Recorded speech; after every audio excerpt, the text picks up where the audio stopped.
You can't use up creativity. The more you use, the more you have. Maya Angelou.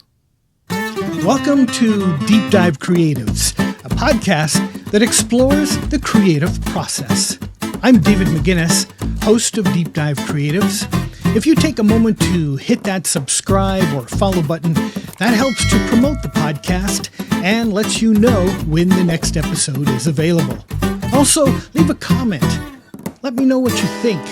That also helps to promote the podcast, and I'd love to learn what you think about creativity. Meet Dan Chen. As an artist, we have that duty to bring joy and peace to the world. Writer, curator, and publisher Rose Frederick said this about Dan. I have gained a sense of awe for the deep well of creativity that flows from him and the drive that moves him to experiment with materials and play with ideas. Well, there's little doubt that Dan Chen is a deep well of creativity. It's Dan's love of nature that inspired him to become an artist. However, Dan didn't start out with the goal to become an artist. It's something that simply came out of him. Become an artist never really come across my mind.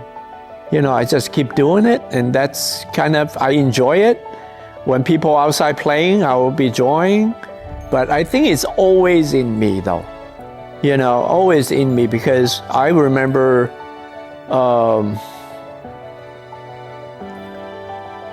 way back when I start thinking about seeing my dad doing calligraphy and painting and stuff like that, it's always kind of fascinating me. Dan is adept at many artistic disciplines, whether it be drawing, painting, sculpting, lucite engravings, glasswork. Dan has a deep passion for it all. Growing up in China, Dan mastered the Eastern arts steeped in traditions and time-honored structure.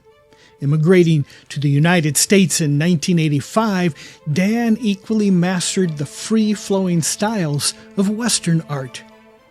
Dan's dedication to mastering any art form he sets his mind to is vividly illustrated in a story he tells about a peacock.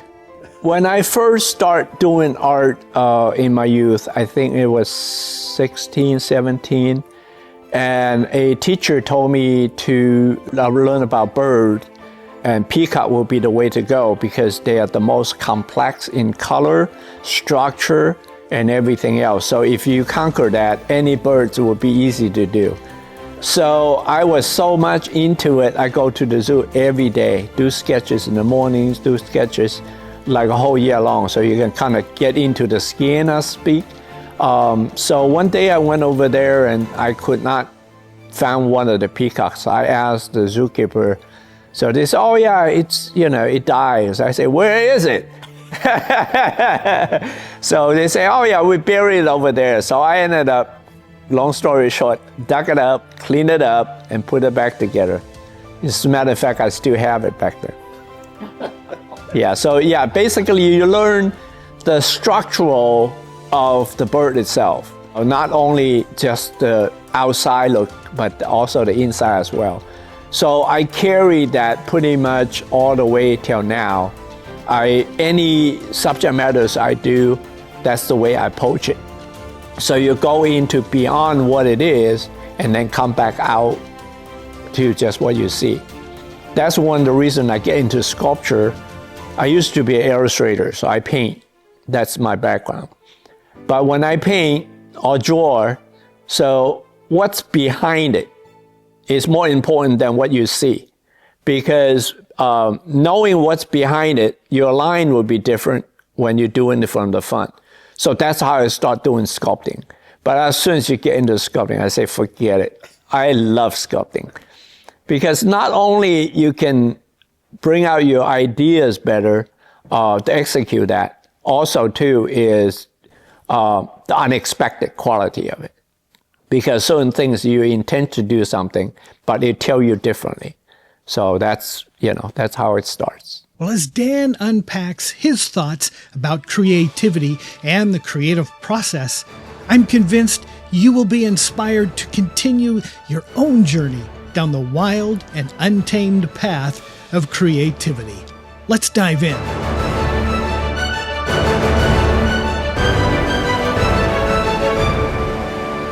Well, I define creativity by looking into what your experience is. So it's not so much you create something new, but to combine with your experience and what you want to achieve or to solve any kind of problems or issues. As doing art, we have a lot of that too, to solve problems and stuff. So be finding a way that from your past or maybe something that completely unrelated, and that's creativity for me. My creativity process normally started with an idea, and I normally will find a word. I learned that with one particular commission that I have for the Chumash casino. When I got the commission, so we had to create a series of sculpture. So I remember that when I went in there, I was talking to them. I want them to define what words describe the tribe. And because through that, you can input imageries or what the content might be from that. So since that, I normally would do is I'll come up with the word first. I have done a sculpture. It's called Dare to be Different. So what's that means, the dare to be different? So I came up with the word first, and then when I went and do the sculpture, and I found something to fit it. So what it ended up is a branch like 24 inches so, and one side with 4 birds. So they look about the same. And then one bird will be on one side and to balance it up. So the one on the one side, it ended up talking and yelling to the 4 birds. So everybody conform to the world and they standing still. They do everything like everybody else. But one dare to be different on one side to try to balance it. It's really interesting in that process is that's the concepts I have. But when I put the bronze together, for some reason, it actually like a pendulum. So you have one single point, you can turn the whole sculpture around and not falling off at all. It's quite interesting because that's beyond me. I did not plan to have that, but that's how it becomes. So it's really interesting when it has something that is unexpected happens, and you didn't intend to do that, but if you follow it and let it speak to you, and it would bring you to a place that you've never been before. What I like the most in the creative process, I think, as the idea and the execution.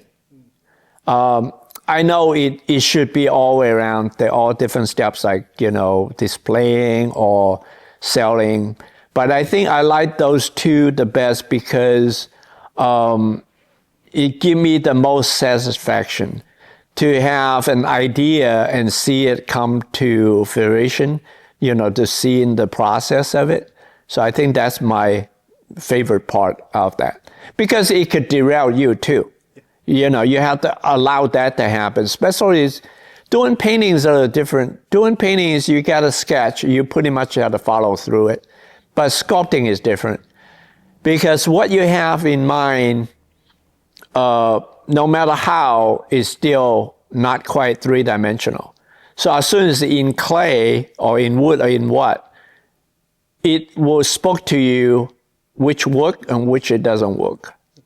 So that's, I like that.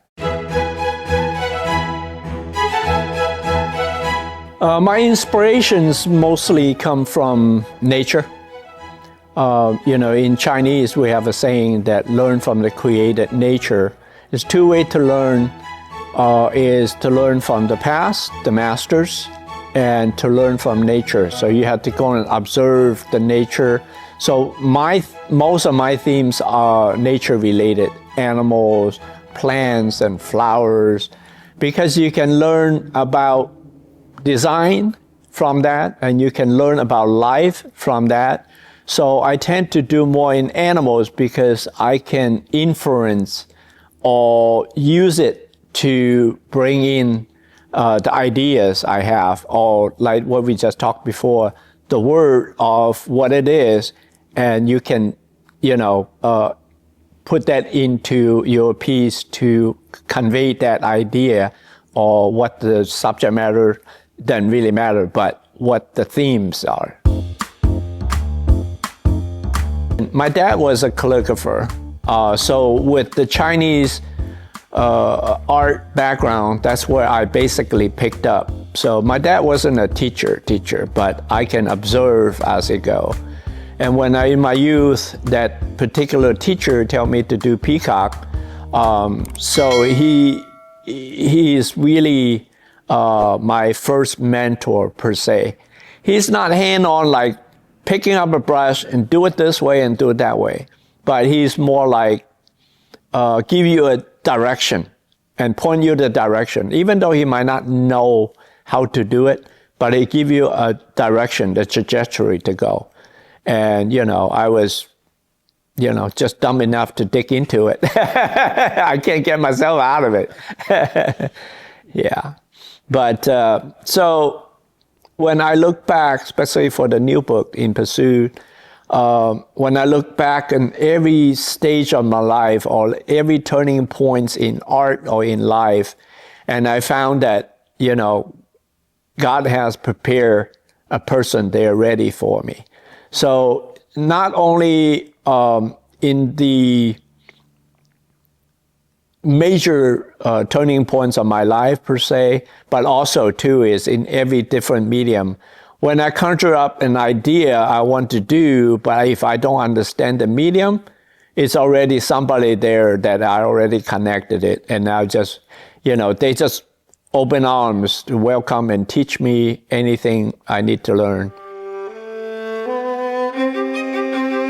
Facing challenges, it's many folds, creative challenges and storage challenges, sellability challenges, because they are facts as life, especially for an artist's life. So let's start with creative challenges. I don't think there is anything that you can't learn from, even though that it might not be the outcome that you want, because you can always learn something from it. So I always welcome challenges, and that's one thing about I can't sleep at night, is try to solve those problems. Because when you're active in the daytime, you try to create something, so the more physical. But at night, it tends to be more mental. So I try to solve problems at night. So I walk through it mentally and try to find ways trying to solve the problem. And sometimes you go like, yes, that's going to be great. So you get up in the morning and try to execute. It's like, darn, it doesn't work. Or sometimes it's like, it works, So, but by doing the exercise of mentally walk through the process, and you learn and try to solve problems. So the next time you're already ahead of time, ahead of the game, because you already learned how to process it. I think that's really important. Doing it because it has limitations in a lot of different fronts. You're doing, maybe the material don't work the way you want them, or maybe mechanically doesn't work the way you think it's going to work, but you start over, you solve the problem again. I love challenges because when I have a commission or something, somebody wants something, then I have to think. It's no longer automatic. A friend of mine, his name is Simon Kogan, he's a great sculptor, and he said, your hand memory is already built in. As soon as you pick it up, you already know what you do. Once a while, take your hands away, use a tool to try to achieve it. Because your goal is to achieve certain things, like curvature or whatnot. Your fingers already know exactly how that goes. But when you use a tool, it came up with something that is completely unexpected. So yeah, I do that exercise a lot because, you either use a knife or whatever to sculpt or whatnot. It's a really fun process. What happens when your creativity and a client's vision clash? A lot of artists hate commissions, even though they want commissions. Because commission means that just in two folds. One is validate that people like your work. I mean, we need that. Secondly, is money. Most people who deal with commission, they don't like the results. And there's two ways I normally do it. And I would say, okay, this is what you want me to do because you like my work. And I would say, let me know as much as you want to let me know what you want. And I use that as a guideline, but I'm going to create what I want to create, but you're not commit to it. And that's the difficulty is for people who need financial support right there. So I normally won't do that. I normally will say, okay, I will do the commission and you don't commit to buy it. If you don't like it, you don't have to buy it because I can sell it somewhere else. So then I would let myself out of the hook on commit to it. So because they come to me because they like my work. So most of the time, if they do put too much of themselves in it, you losing it because you're trying to second guessing what they want. And when you involve with them too much in the process, it's like everything else. When you ask somebody, they become an expert. We all know that. So even though they might not know anything, but they still feel like they have to say something. So when they say something, then you have to honor it. So I would do most of my work through most of the process before I even show them what they are. And they don't commit to it. So I don't think I have any pieces that people ever say, we don't like it, or we don't. Because that what they want is a piece of me. So I give them what I want. Yeah. I mean, what I want that give them. Yeah, but some commissions are a little stickier than that. So you got to figure it out, where that goes. Yeah. And a lot of rule of thumb is you take 1/3 as a down payment. When you have that, your commitment's locked. And you have no way out then. Yeah. Because you have to follow through it. And I have done that before. You see that crate up there? Yeah. The Blue Jay? Okay, yeah. So a designer came to me and say, I love your pastels, and I'm working for a company that who sell oranges, and they want a pastel to, for their new boxes, for their crate. So I give them art because I thought that's what they want. They came back to me many times and say, we are selling oranges. So you have to know that's what they sell is oranges. So that's their main focus. Orange has to be round because if it's not round, they can't put it in a box, literally. So they have a shape, the size of the orange, it has to fit in there. If it doesn't fit, it doesn't go into the boxes. So you have to know what their criteria is. They not come for a piece of art, they come for a packaging. So knowing that ahead of the time saves you a lot of headaches. You either take the commission or not take the commission. So I think that's a good example of that. Or you can try to persuade them to do something different. So I have a commission right now downstairs, you can see, is a dragon. So somebody wants a dragon and to put in their yard, in the garden. So I have created a couple pieces in his bamboo garden, so he wants a dragon. So I say, I don't want to do a dragon. that's really negative in a sense. And then, they are ferocious and all that. So the way I do it is, okay, so what do you want in this particular place? So this particular place is his meditation and his calm place that after the day of work, he go there, have a cup of coffee, and just enjoy and relax. So I say, you don't want a dragon in there, so that's confrontational, right? So what I ended up is curiosity is the word that I came out. But marrying with curiosity and a dragon is the baby dragon just came out of the ground and then climb up to the rock and holding a ball and just being curious. So that's how I solved the problem. They got their dragon, and I got my creativity. You have to know most of the in and outs, and then you go from there. And then, so if you feel like, I think I can do that, I'll do it. But if you don't, then that's going to create you a lot of headaches. When you run out of ideas or have a dry spell in creativity, a couple ways I would deal with it. So first of all, I do a lot of plants. I do my garden, nature, and I got fish, I got a dog. So when you walk around nature, your creativity spurts out again. So that's one way to do it. And second thing you do is you either get a commission or create a commission to yourself and force yourself to do something, either intimidate you or either scare you or, completely out of your realms of your expertise.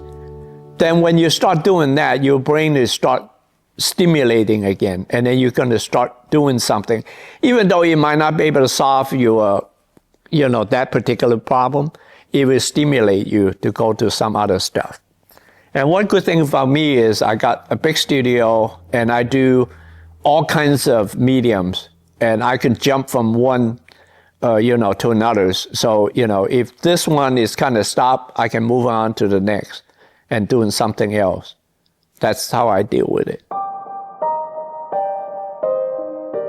Yeah, when I have some ideas and when I get through the process and it just didn't work out, I just walk away from it. But sometimes, maybe years later, it will come back to you. So I'll give you an example. That's not a sculpting example, but it's a painting example. So years ago, I have done a pastel koi painting on a really expensive piece of sandpaper. So that was like $20-some. So I did what I want, but it didn't work out. So I have hung that piece of painting, that piece of drawing on my studio about 4 or 5 years. And one day it just bugged the heck out of me. So I took it down, I wet the whole paper, and I throw a bunch of color into it. Now is the process now I do. So it gives you a completely different way of looking at it. No longer a drawing, but you wet the paper, you throw a bunch of color into it, and let it merge what it is. So in an abstract way of bringing out the realism somewhat. So what motivates me to keep creating? That's a good question. I don't think I have any issues on motivating myself. I think one thing is that I'm not doing the same thing over and over again. I think that helps, because when you have so many options, you tend to trying to figure out every morning. It's like, what am I going to do today? So I know we need to make a living, so I'm really blessed with that, be able to do that. But on the other hand, you got to have to carve out a chunk of time for yourself to create, because that needs to be nurtured, to be getting your creativity out and have an outlet for it. Because we did talk a little bit about the challenges. I'm fortunate enough to have a, big studio. I can put stuff around and, store it. But a lot of people don't. But I think when you have that in front of you, it's like storage is going to be a problem. Then you stop creating. So we tend to be able to try to find a way not to do it, right? Because it is a challenge when you're trying to do something, because you have to follow through it. It's not like when you start something and you stop. You have to follow through it, because that's how you learn and that's how you get the results. Because I think, in a way, when I do commission, I like challenges, and commission is that because you have to get it done. Then when you have to get it done, you find ways to get it done. But when you already have an excuse, I don't have to do it, then you tend not to even go there. As an artist, and especially in this world, this time too, I like to do things pretty. I like to do things make me feel the light and the joy. So most of my work are dictated by that. So also when you do the second layer of, I'm blessed to have the Eastern discipline and the Western discipline. So it allowed me to do both, but I still dictate on doing things not only just to get my points across, but that point also need to affect equally to bring light and joy to my viewers or my by people who like my work, because it's a difficult time, and it's difficult in a lot of different ways. But I think as an artist, we have that duty to bring joy and peace to the world, I think. So by creating work that maybe a sense of humor, or, with lightness, and people feel pleasant instead of negativity. So I think that's kind of how it dictates my directions. My creative goals, the next one. Not particularly have any creative goals for 2025 or 2026. I think 2025 is kind of a simmer, try to find my directions per se, because, I'm 62. I think time is, start feeling a little finite. So instead of creating quantity, I would more creating in quality. So I'm searching for a particular theme that I can carry through. So I can, majority of my work will be focusing in that particular theme per se. So because for the past 40 years, I've been accumulating a lot of tools in my toolbox, different, different disciplines and different mediums, and, that kind of stuff. So I think I'm trying to merge them together to do something different, I think. I don't know what it is yet, but I'm still searching for it. Threats to the creativity mostly are, I would say, self-imposed, because you stop creating because you found an excuse for it. I'm not saying those are not legitimate, but they are legitimate, like space or sellabilities and all that. But I still think that we should carve a chunk of time to do it for yourself, because when you're doing it for yourself, you're a lot more free than try to figure out what the market's going to sell, because that's really critical. I have no friends that have done arts forever, and they say, I have to do that over again, because that's really sad. but that's reality, unfortunately, because that sells. The gallery needs it, you needs it, because everything we do, we need, financial support to be able to get to that point. So, yeah. What was inspiration?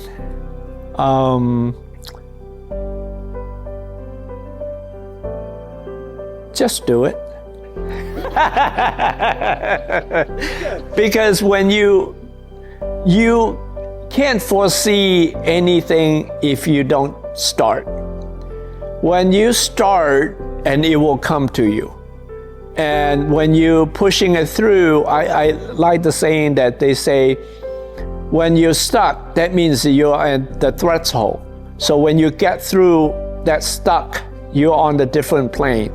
I think that's really important for artists, that if they want to do it, you have to follow through it, I think. If follow through in that by start doing it.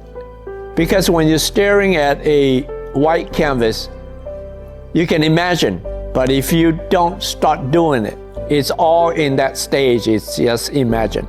So when you start painting on it, it's like, darn it, I messed up, fix it. When you fix it, you move on to the side, not too bad. So I think that's the point, is just do it, and you have to, start doing it.